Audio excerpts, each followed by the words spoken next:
A problem leaving the track. He is back in it, but he's well behind. Commentary from Rob Orme and Barry Nutley. Across the line again, second place, number 20, Ron Haslam. You're looking at him. Out in front, number 10. In third place, it's MacKenzie. In fourth place, it's Mark Linscott. A very, very fine fourth place for Mark Linscott. Then it's Carl Fogarty, number 9, in fifth. And down in sixth place, it's Rob McElnea, who's gradually battling up the order. So, fourth place man then, Linscott, 26 years of age, from Mottingham, southeast London, just a stone's throw away from Terry Reimer, in fact. But Haslam going for that victory. We keep saying he needs a win. He's leading the championship by a street, but he still wants to get a win under his belt. He's on the brand new NRS 588 Norton, which weighs in at less than 135 kilograms. They've absolutely shaved a bucket full of weight off it over the 1990 model. It's a six-speeder. It's based loosely on the new F1 road bike, and Haslam seems to get it sorted out nicely. That's how close he is now, right on the tail end of Roger Burnett, who will be using all his guile, his TT and Grand Prix experience, and stretching his talents, I suspect, to the utmost. Absolutely. Well, the new Norton, it uses quite a lot of the space-age carbon fibre technology, so that's got the weight down considerably, which again will help Ron extremely in this wet conditions, so that the bike can change direction. Ron can get the bike upright as soon as possible and then get that immense power of the Norton and transmit it to the track. And Ron, we can see, taking the correct racing line, get the power down as early as possible, and he's really closing on Roger Burnett now, and I expect to see Ron make an attempt on the lead, certainly, if not now, within the next lap. As the words come from Rob Orme's lips, Ron Haslam had a very serious poke at the inside line, but going into Paddock Hill Bend, discretion being the better part of valour, he went on the outside, and he's now going hard for Druids on the out, and I could hear the wheel spin on the Norton then as he fed it in. So Ron Haslam is out in front at Druids. Roger Burnett won't be too disappointed about that, because he knows he's had 6 or 7 laps of utter glory out here, and 6 it is. As I speak, it pops up. A great ride by Roger Burnett, and all he has to do now is keep the Norton Teamster in sight. Third place is a long, long way behind, and that's Niall MacKenzie, and Mark Linscott, the South Londoner, is still there. So Haslam then fed the power in a big way. A piece of paper just landed on my desk, which tells me that Carl Fogarty came off at Surtees, just slid off in 5th place. Everybody behind him now moves up 1. Fogarty has gone. That indeed moves McElnea up into the reckoning, but too far back to do anything about the flying Haslam. Everything's crossed here for Ron Haslam, that he stays on. Over half distance now. Well, Rob, I think team manager Barry Simmons, so far in the race, should be pleased with this one. Absolutely. It might help him to be in a bit better mood after I damaged his TT Formula 1 ride at Robbie Dunlop, so perhaps he might feel a little bit better about that now. But it looks like Ron certainly pulling away now from Roger Burnett, and Roger will know from his former Grand Prix experience that Ron is almost unbeatable in the wet, and he'll do well to finish second comfortably behind Ron. I think it's going to take act of God to stop Ron now. Over the line again goes Haslam. Paddock Hill Bend. The gap now 1.64 seconds between the first and second place men.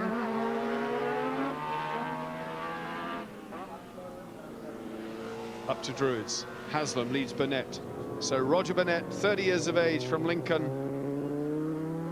having what has to be one of his best rides in 1991. I know it's fairly young into the season, but certainly times have been a bit lean for Roger Burnett on wins of late, and he does quite openly put it down to the lack of competitive machinery. This certainly seems to endorse his opinion.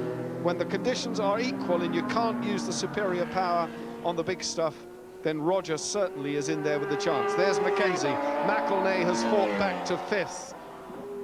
And number 28, Mike Edwards from Wigan. Just look at the Yamahas in there, but Norton leads. So the Super new Norton is proving itself in the hands of Haslam.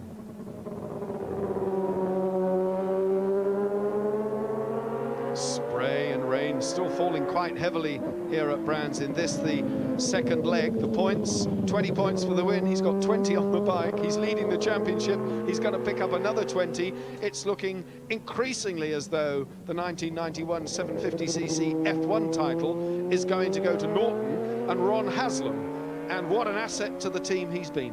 Absolutely. Ron's experience over the years in Grand Prix is just proving invaluable here. And as we said earlier on, Ron is able to put the Norton in a slightly higher gear than the rest of the Yamahas and Hondas out there, and use the immense torque and low-down power of the Norton, and it's paying dividends hand over fist. And Ron is steadily pulling away from Roger Burnett, and Ron looks in immense control as well, so it's looking very favourable at the moment. Roger Burnett, in fairness, looks as though he might be in danger of losing second place to this man, number 77, Niall MacKenzie, having his swan song ride on the Team Silkaleen Honda. The hot rumour, and MacKenzie is very quick to deny it, or rather he's not confirming it, is that he has been offered a ride on the Grand Prix this halfway through the season in the American Doug Chandler's team, sponsored by a major American brewery. Now, if that is the case, that is where Niall MacKenzie has been itching to get back to ever since Suzuki dropped him at the end of the 1990 season, having finished 4th in the world. And to me, that was an unbelievable achievement. And to be sacked from the team certainly was no recognition of that effort. No, not at all, Barry. I was personally expecting Ron to get a very favourable contract for the 1991 season. And it's worked out that even Kevin McGee, the Australian who recently came back from injury, hasn't been given a full berth with the Suzuki team, so poor old Neil been left out in the cold. And if he can get back into World Championship, then World Championship will gain from his experience. Well, we're reliably informed that his team bus has been painted up in the colours of this brewery, and it simply is waiting for the deal to be signed, the pen to go to paper and the logo to go on the side. That being the case, Niall MacKenzie will be on the Grand Prix scene again, and sadly it'll be the last we see of him on the short circuits of Britain, and that's a pity, because this season has given us the very best riders that Britain has to offer, mostly at home in the National Series. And whilst it's bad luck for them, it certainly is good news for the crowds and for the home television audiences. Race leader then, number 20, Ron Haslam from Langley Mill, 34 years of age, a veteran by anybody's standards, but what a talent, and he's fighting the power out of that Norton as it wheel spins freely up towards Druids, just feeds it in, and you can hear it burbling around there. The rotary engine Norton, invincible in these conditions, because as Rob Orme described, the power torque is so wide it can be just fed in, and it doesn't come in with a bang and snap the adhesion away from the rear tyre. Burnett is still some 150 yards adrift, the gap in time 2.49 seconds. MacKenzie is quite a little bit further back and not closing, so it does appear that the 750 race has settled into this sort of pattern. Mark Linscott hanging on to 4th, Rob McElnea some 15 seconds adrift of him, so Nation as well down. He's in 8th place, number 3, Trevor Nation. That's a surprise. I would have expected Nation to go better in these conditions. Yeah, Trevor's not been too happy for the last few weeks. I've talked to him, and he's been very much out of sorts, and I'm sure that he's probably has a problem. Maybe his visor's messed it up, or after qualifying yesterday, he was not too happy with things in general. So Trevor having a little bit of a downtime, but we can count on the fact that he'll be back with a vengeance. Number 28, Mike Edwards, in your picture now, in 6th place. So Edwards from Wigan, the man who crashed here 2 years ago when leading the Supersport 600 class, and in actual fact gave that championship on a plate to teammate Rodney Knapp, and it was just in front of the commentary point that he slid off at Paddock Bend and ended up 2nd in the championship with a battered bike and a broken collarbone. So a good campaigner, Edwards. Also has campaigned the big Ducati sports motorcycles, Ducati Twin, in Battle of the Twins races. a good all-rounder. First time he rode the Ducati, took it to a win in Holland, so a lot of experience again from Mike Edwards. And holding on well, the Tilston's Yamaha carrying him firmly through.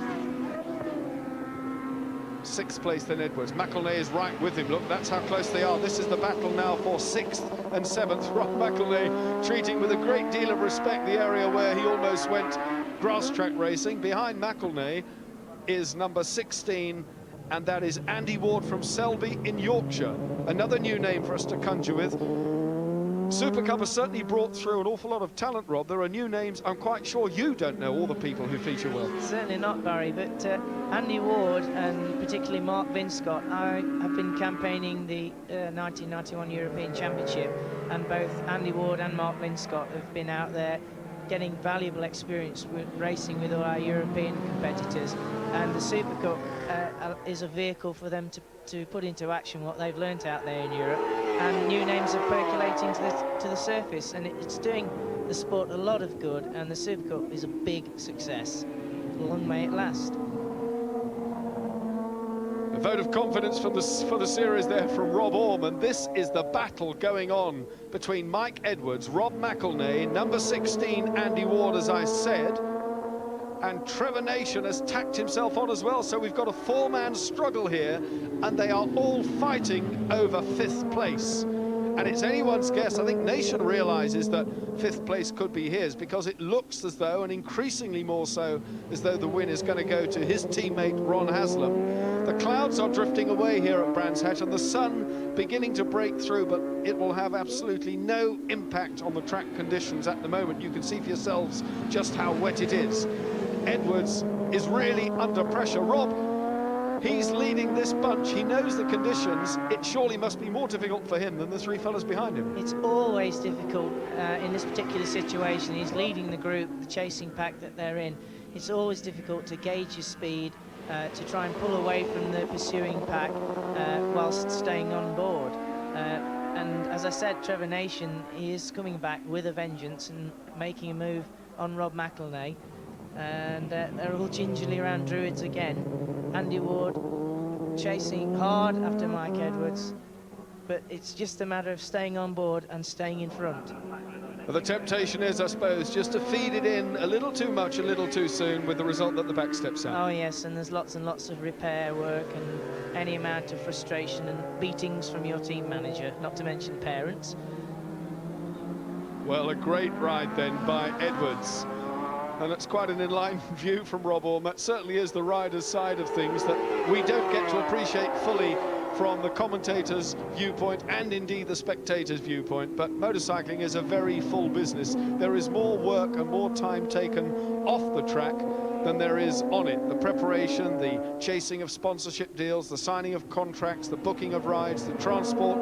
It's a full-time job, and that is why so many of the riders in the lists that I'm presented with, it says professional road racer, professional road racer. There simply isn't any time to do anything else. No, not at all. All my evenings and most of the days at home are spent in machine preparation. I've been lucky enough to be supplied with 2 Honda 125s from Mobil 1 this year, and it takes something like 12 to 14 hours a day full work. It's certainly not a case of just putting petrol in and riding them at the weekend.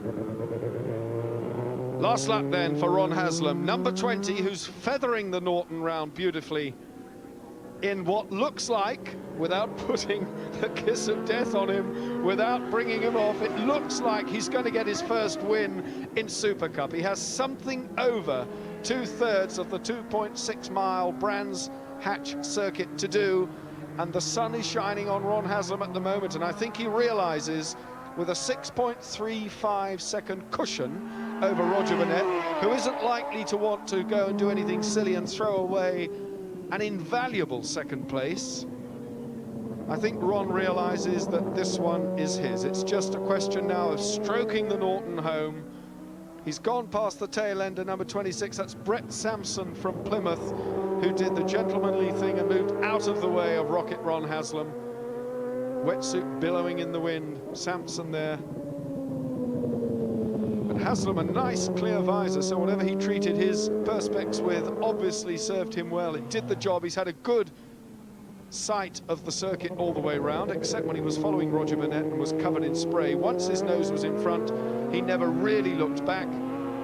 He's now coming down into clearways under the bridge. He will be in view of the commentary point very shortly. Haslam then, with a couple of bends, clearways and Clark Curve. He's on his way down to the line, so win number 1 then in the Shell Oil 750 Super Cup goes to Ron Haslam. He'll be delighted. Team manager will be thrilled. Roger Burnett will be ecstatic with 2nd place. McKenzie says goodbye to Honda in style with 3rd. Mark Linscott, and that's got to be one of the best results for him in this sort of competition for quite a little while, finishes 4th. Edwards staved off the attentions of Ward and Nation and McElnea to collect 5th. But there's the winner, Ron Haslam. A significant result then. This is round 3. He's looking pretty invincible for the rest of the season, but Roger Burnett must be thrilled to pieces. Well, there it is.